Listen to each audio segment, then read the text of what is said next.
When it comes to creating and inspiring, it's not just art, it's music that can be included in that. So we have several music books that introduce kids to a fun way to make instruments and noises and music. This is my first drumming book, and it teaches the different kinds of percussive instruments, and then it teaches them how to do it. And they're supposed to do the thud.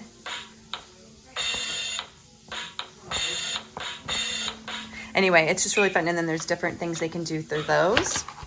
There's also a more challenging drums book. Oh, it's continuing to play. And then we've got the xylophone. Now, I will tell you, this is not what comes with it. My kid is using the other one on a drum, and it's upstairs, and I didn't want to go hunt it down. So they would just follow this. But just so you know, the one that it comes with actually works well. It's like a wooden pallet. And then we've got a keyboard series. The big ones are my favorite because then you can do two hands, but there are single hand ones as well. And the different songs that come with it, like Shepherd's Song, there's The Animals Went In 2 by 2, theme from Swan Lake, Hey Diddle Diddle.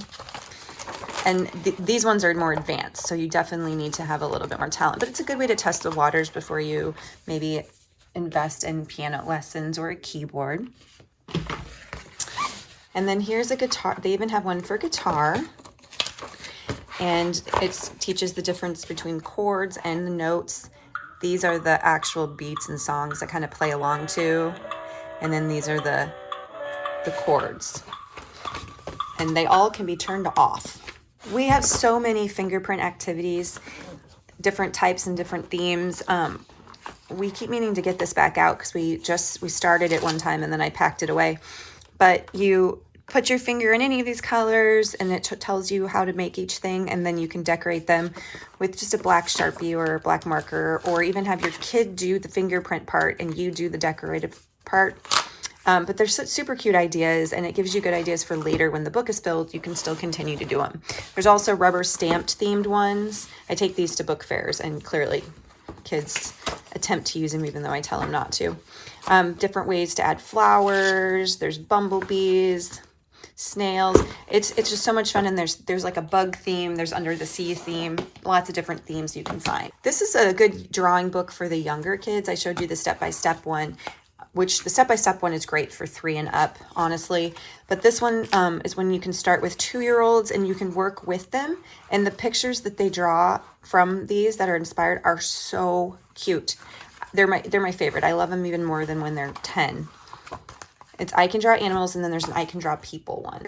We have several color pop-up books. This one's the mermaid one. We haven't done this yet, but it's a scene that you color, and then you have the characters back here that you pull out, and then you affix them to the page, and then it pops up. So it's like a little pop-up book that they've colored, and there's some examples of what the scenes look like.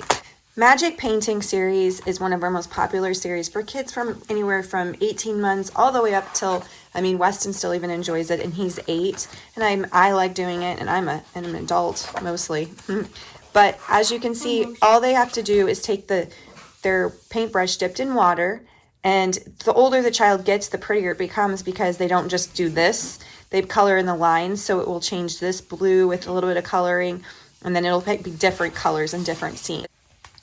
The new craze is the stained glass coloring. So it gives you instructions at the beginning of what you will need, and it tells you how to get the best tips for getting it to look really like stained glass. So felt tip pens and highlighter pens do different things, but these are see-through images, and then when you color them, you put them in the window and they look like stained glass.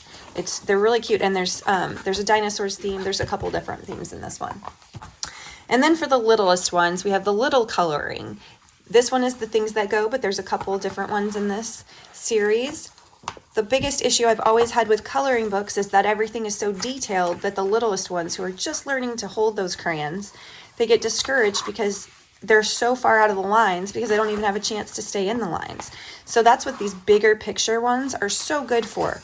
So then they can focus on just this big space, and they'll still color outside of the lines, and that's totally fine, but it gives them more to work with.